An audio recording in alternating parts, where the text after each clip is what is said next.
వస్త్ర ఒక వస్త్రంతోనే ఉంటుంది 3 రోజుల వరకు ఆ తల్లి. కాబట్టి నాయన ఇంటికి దూరంగా ఉన్నానయ్యా, ఏకవస్త్రగా ఉన్నాను, ఏమిటి నాయన అన్నది. చాలించలేని తప్పులు చాలించదు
జుట్టును ఎప్పుడైతే అట్లా ఒడిసి పట్టుకున్నాడు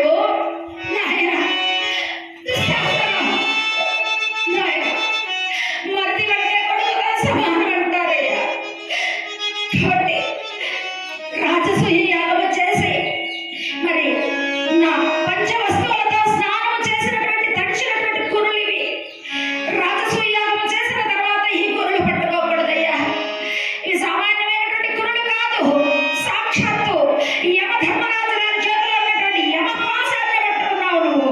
జాగ్రత్త నాయన, అయ్యా చాలా నొప్పిగా ఉంది, విడిచిపెట్టు నాయన అని ఎప్పుడైతే ఆ తల్లి అంటున్నా కూడా వినిపించుకోలేదు దుర్మార్గుడు.